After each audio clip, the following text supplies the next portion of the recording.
All right, friends, we're back. It's episode 79 this week, and we are talking about negotiating basically with your doctor, negotiating with your health. Like when I'm terrible at, I'm a terrible patient. Like you're like Kim, you just had surgery on your shoulder. We're gonna do 6 weeks of therapy, and you're gonna have to like wait to go back to CrossFit. And I'm like, fuck you, I'm going back to CrossFit.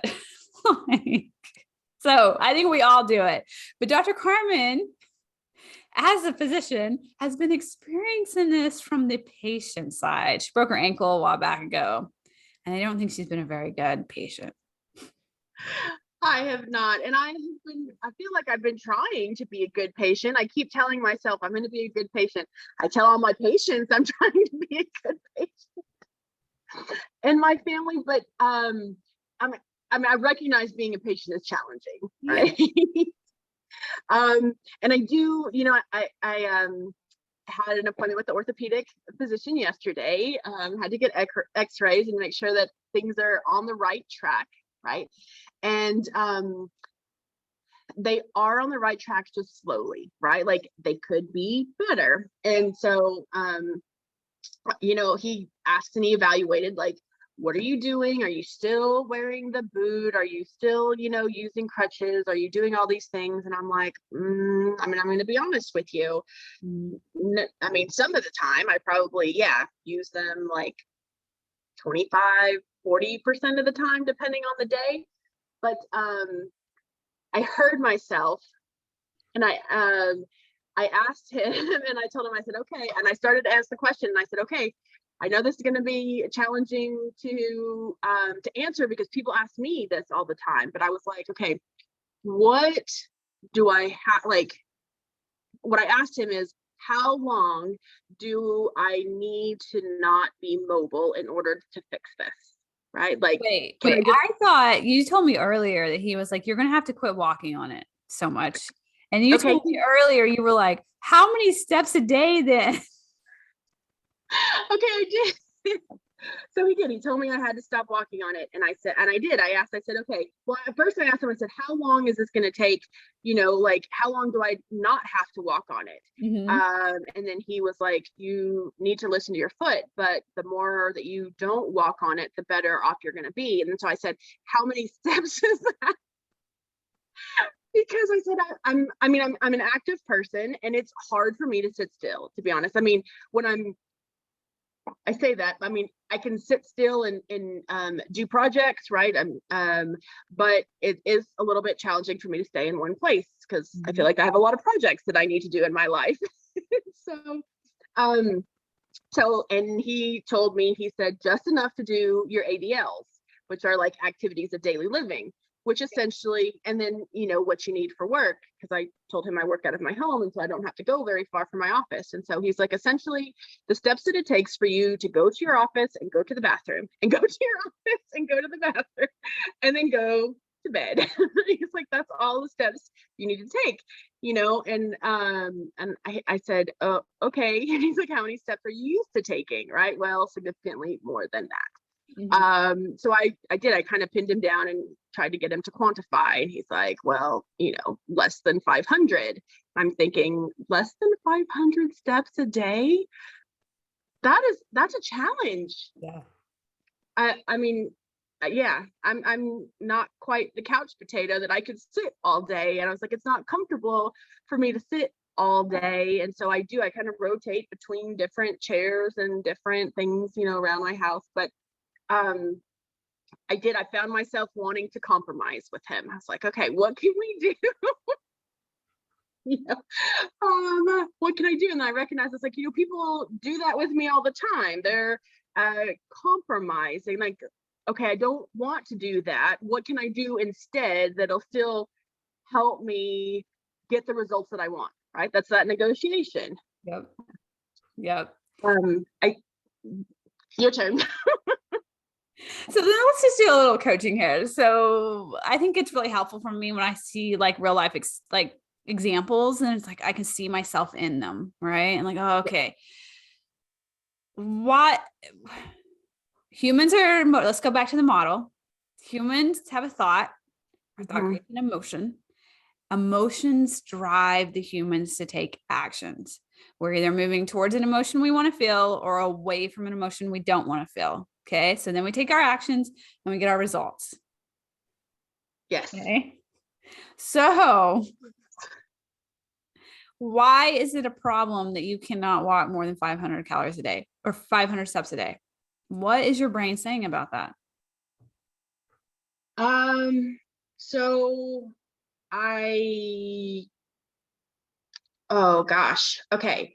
So my first thing was I'm used to walking, like I was trying to work up to 10,000 steps a day before this incident, right? And so I was like usually about 6,000, 8,000 if we went to the park. So all of a sudden I'd been counting steps, right? And so to go from 6,000 to 500, one makes me not feel as healthy, Which is a thought. Okay. which is a thought. Two, I'm thinking just walking back and forth in my house between getting ready for the day, right? Putting the dog out, all of that. I mean, I'm already walking like 2,000 to 3,000 steps just at home on a regular day. And so then I'm thinking, well, just doing things at home, I won't be able to do, because now 500 steps is significantly less than that, right? So it's like, okay, now I won't be able to do what I normally do. Like, what emotion does that thought create for you? it creates frustration. Okay. And then this fear of being lazy. Okay. All right. So we'll do one at a time. So it creates frustration. When you're frustrated in your life, how do you show up? What actions do you take? What inactions do you take? Like, what does So usually it's an inaction because I get overwhelmed, right? I get overwhelmed and then I don't do things because I get frustrated, and it can be a little bit challenging for me to make sure that I'm like making that right decision, right? It's like, okay, if I can only take 500 steps, right, then I have to prioritize like what I can do, right? Like, what am I spending my steps on? Yeah, exactly. And so then it's like, you want to spend your steps on the right things. Okay. Which then it becomes overwhelming. And it becomes overwhelming. And then it's yeah. And then I don't want to do it. Right. Then I don't you do. Yeah. Yeah. So then you just like, oh, fuck you. I'm not doing 500 steps. I'm overwhelmed. I'm going to do 10,000 steps, creating results of like delaying the healing. More damage. I needed to write down what your thought was that started that. Yeah, it goes back and it affirms that thought.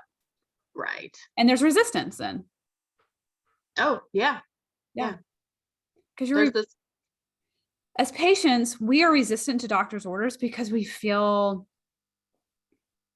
out of control, and we feel like it's just too much to manage. So I'm just not going to even do what you told me to do. Right. Yeah.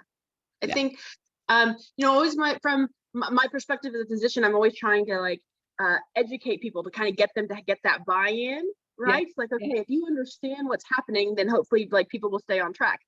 But I tell you what, from this perspective, it's still a little bit challenging because I know that I know what it takes to heal this, and it takes time, right? It takes not to be putting pressure on it, to keep it elevated, keep the swelling down, but even knowing that it's not like, so when physicians give us orders, right? Like sometimes, I'm not a physician, you can argue with me if you'd like it's you telling me what to do. And a lot of us are automatically resistant to that. We feel controlled then and caged. And so then I'm going to do the opposite, right? Even though it's at my harm. And also, he made up a number. There's no research around 500 steps. He was just trying to, like, if I lowball her, I know she's going to do probably 2,000 steps. Right. Yeah. Right. And then you've just made this meaning around this 500 steps. It's sending you into overwhelm, which then makes you resistance toward the orders. So I think it needs to be more of like, Carmen, what do you want to do? How do you want to invest in the healing of your foot? That's a great question. So I am planning on like slowing down, right? I feel like I've already been slowed down for the last 4, 5, 6 weeks. But I was thinking about this last night. I was like, okay, I do feel like, potentially this injury is teaching me to be more intentional and to slow down, but to be more intentional, right? With my, I don't know why slowness is hard for me to digest, but being more intentional with my steps, with my actions, right? Of things around the house, things in my office and my business. And so I'm trying to translate that into, I'm going to be more intentional with the healing of this ankle as well. Okay. Right. And so I will compromise and not do as many steps, but also even if it's just being more like wearing the boots and using the equipment more often, will still give me an opportunity to rest this ankle, right? But still get more of the things that I need to get done. So what if you just took all the doctor's orders and you threw them out the window? Yes. Okay. And I give you permission. I give you permission to do whatever you want to with this ankle. You literally could just put a tennis shoe on and go to the park and walk 10,000 steps a day. Okay. Like there are no rules. There's no hold bars. You get to do what you want. How do you want to treat your body and treat your ankle then, if there's no restrictions? So I'm listening to my body, right? I'm listening to my ankle. Like my ankle will let me know. I can tell when I've overdone it. I can tell. It lets me know. Can you tell before you've overdone it? Does it give you signals before we get to this point of I've overdone it? Yes, it does. I just haven't been a very good listener. Okay. So what if you just did that? Like you said, screw it to the 500 steps. You said, screw it to all this, like what I have to do. And just said, I'm going to choose to check in and I'll listen to my body. And when my ankle gives me these signals, I'm going to listen to it because I'm going to choose it. Yeah. How does that go? I feel like that feels a lot better, right? It's not as restrictive. It allows me to feel like I have a little bit more control over the situation. It does prompt me to also be a better patient and to listen to my body instead of just like pushing through because I think I've got schedules and calendars and all these other things to maintain. It's like, oh yeah, I can make my body a little bit more of a priority. Okay. Yeah. So I like that feeling. Because you're in control. Yes. Right. Yeah, it's definitely a lot less overwhelming. Yeah. Oh, I was frustrated. I was texting Irvin like, can you believe it? And I mean, and he led with good news. I mean, I'm excited that the bones are healing and back on track. It's just a slow process. Yeah, it's just like honoring your body. Your body is more intelligent than any physician. We obviously know. I think that you're a genius, but I still believe the body's smarter than you. So, right? If we just like, these are all thoughts from a doctor. He has thoughts about how it should be done. Yeah. He is offering you these thoughts. Some of them are educated. Some of them are just like, I'm going to pick 500 steps out of my ass and tell you to do that. Yeah. Right? Do what you will with his thoughts, but it's still ultimately your choice. You still are in control and power. It's your body. Right. Yeah. I can take his thoughts and suggestions because I respect him. I think he is a very good doctor. But to translate that, right, to or like to kind of translate it and process to what makes sense for me. Yeah. And so, that makes much more sense. It's definitely a lot less frustrating and a lot less overwhelming. Yeah. And it feels a lot less restrictive. Yeah. Right. Yeah. Because being that restricted and being told what to do doesn't feel good.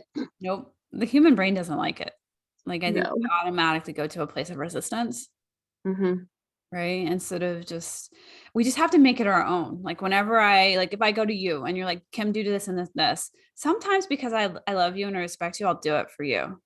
And then sometimes I just have to make a decision for myself. Like, I love my body more than anything. How do I want to invest in my body? What choices do I want to make for it? Is this a choice that I want to make for it? Or am I willing to do a different choice and allow it to suffer the consequences? And sometimes I do choose that. Yeah. Right. Oh, But yeah. like, I always go back to like, this is for me. I'm not doing it to people please you, physician. I'm doing it for me. Right. Yeah. That's true. I think that's a much more sustainable place to come from. Yeah. Yeah. And feels better. Yeah. Yeah. So that, I mean, I know you talked about like having patients that are like, well, like, do go gluten-free for 4 weeks. And they're like, well, can I have whatever grain, like ancient wheat grain? It's like, that still has fucking gluten in it. Like, Yeah, I think and I think the response from me would be like, sure, you totally, absolutely. Go drink some or eat some Wonder Bread if you'd like to. Just know this is what you're doing to your body. You totally get to make that choice. right. There's just consequences to all our choices. Which one do you want to live with? Right. Yeah. I think that people understanding, right, that we always have that choice, right? Like, yeah, it doesn't matter what other people think or say, you always have that choice. Yeah, because I do. And I mean, I felt it and I knew it when it was coming out of my mouth, because I was like, I'm compromising, right? What he's suggesting to me, I'm compromising. And because and I was like, people do this to me all the time, right? Yeah. And that's okay. I always think that's part of their process, right? I mean, that's part of the process and understanding what it's going to take in order to heal your body. Yeah. And you make choices that make sense to you. But I had a little bit of a different, a new person. Now, maybe not new, but like an affirming perspective that I was like, okay, I understand. I do. I have a gal who she is very intelligent. She's done the research. She knows the connection between autoimmunity and gluten. Mm-hmm. And she's taken gluten out before, like years ago, and she did feel better. And she's in a flare right now, and she's very uncomfortable and unhappy in this flare, our autoimmune flare.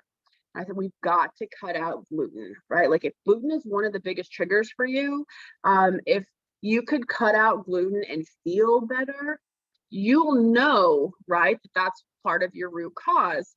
And it's this compromise, like, hey, can I try this flour that has less amounts of gluten? Can I try sourdough bread because they say it doesn't have gluten in it? Can I try all these other things? It's like, well, those things still have gluten in them, right? And if you are that sensitive, it's just going to be as if you would have eaten that piece of Wonder Bread, right? Or eaten that pasta.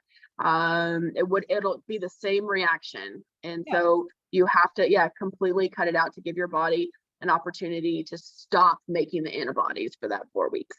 Yeah. But people interpret that as like their brains go to absolute, right? They interpret it as like, you're telling me I can't have something, like don't go touch that, right? And our little primal brain reacts to that. And it's interpreting like, I can't ever have that again, which then that means they take that belief and it says, that's unfair. Right. Yeah. Right. That I can't have something and that's unfair. Then that makes us want it even more. Right. Yeah. And that's where all that negotiation comes from. It's just that they're trying to negotiate the mental drama. You're telling me this, my brain is interpreting as you're withholding from me. And I don't get what I want in life. And then we will always negotiate and self-sabotage out of those thoughts. Yeah. I try to, you know, I don't know, in my mind, it's kind of like you're giving people sort of that light at the end of the tunnel. It's like, okay, well, it's 4 weeks, right? It's just a challenge, and then we'll reevaluate, and then you can test and see, and your body will tell you if it's ready to eat that food or not, right? But sometimes even, yeah, the 4 weeks or the 28 days it feels like a mountain to people that they, can't get over. Yeah. Yeah. And there's like for me, like when you give me a 28-day goal, like I'm already like fear comes into me because I used to not believe that I was consistent or disciplined. So then fear of failure, like I can't do that. I've never proved that I could do that. And that is real. And then that's really hard. I see. Yeah. And Right. it becomes harder than it actually could be because, yeah, now you've got this added perception Yeah. about it. Yeah.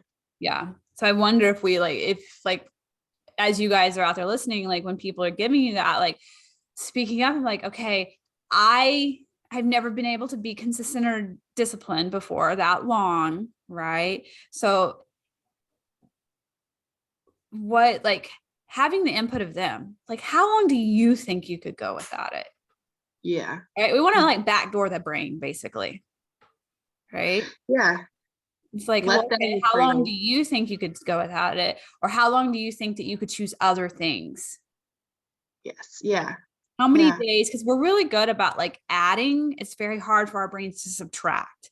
So, like, how Mhm. many days do you think you could like try eating quinoa for 4 days and then eating, I don't know, rice for 8 days and rotating this through? So then they're focused on what I can have, not what I no longer get to have. Oh, true. Yeah. That makes a little bit more sense.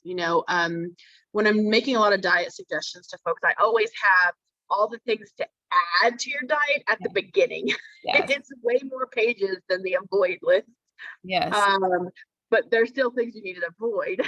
And Yeah. so, but it's more like replacing, right? It's Yeah. like this instead of that. Which is all just Um, mindset stuff, right? Like we're just trying to brain mhm. hack the brain to get it Yes, away from that resistance. yes, yeah, yeah. So if your doctor was like to you, like, what can you do, Carmen, for the next 3 weeks where you only had to take 500 steps? How could you live your life in a way that was so creative that you only had to take 500 steps? Your brain wouldn't have been so resistant to it. That's very true because it would have felt like I had the power. I get to choose. Yes. Yeah.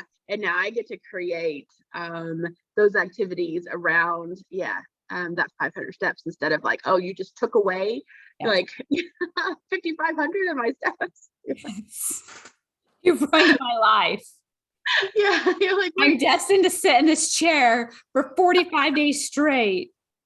I'm yeah, so unhealthy that I'm now going to have heart disease. yeah. Like, I can't do that. Yeah.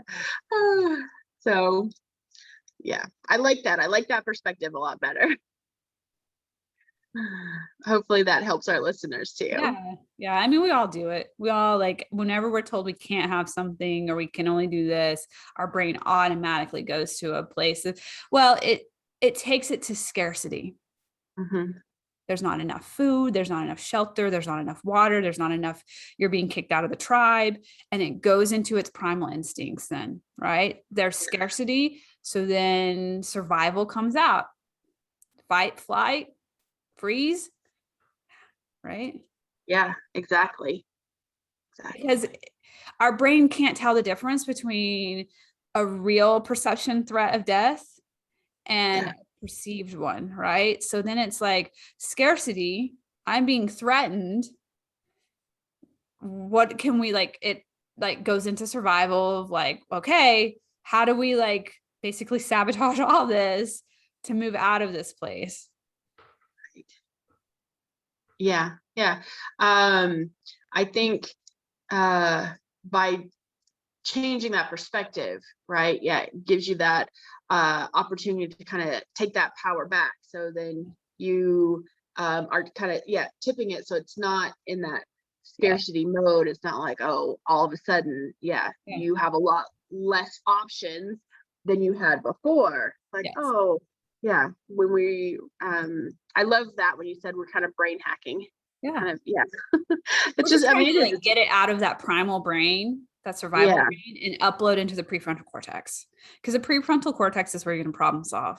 So that's why your brain really loves that question when I'm like, how can you be creative and like come up with ways to only be able to take 500 steps a day? Because then you're up in that prefrontal cortex and you're starting to problem solve. exactly. Yes. Yeah. So true. I'm taking notes because yeah, need these reminders. Yeah. I mean, that's where our brain loves to be, right? It's just a problem solving machine. And when Hmm. we down regulate into the primal, we've eliminated our ability to problem solve, which it loves and feels good, and moved ourselves into the primal brain, which is all just about survival. Yeah. Yeah. Yeah. It's hard to be productive when you're in survival mode. It can be. Yeah. Our brain is very powerful, but it's not able to allocate enough energy to do both. If you're in survival mode, yeah. Well, it doesn't, It's more of a why would challenge. you need to, right? Like if I'm in survival mode from a prehistoric perspective, right? Like I am running from a lion. Yeah. I do not need to problem solve or goal set or plan. Like the job is the human body, go run from the lion to live. If we live, then we can talk about problem solving, being creative, right? Right. It's just, Right. You're it like, makes total sense to me. It's like when we're about survival, of course we can't use the rest of our brain because the body's like, I'm about to be eaten. Like right. Yeah. focus on surviving. Exactly. Exactly. Yeah. Yeah. Which is a very, yeah, smart design. It's what's kept Yes. It's what's kept humans us alive alive. this long. Yeah. Yeah. Yeah. Yeah.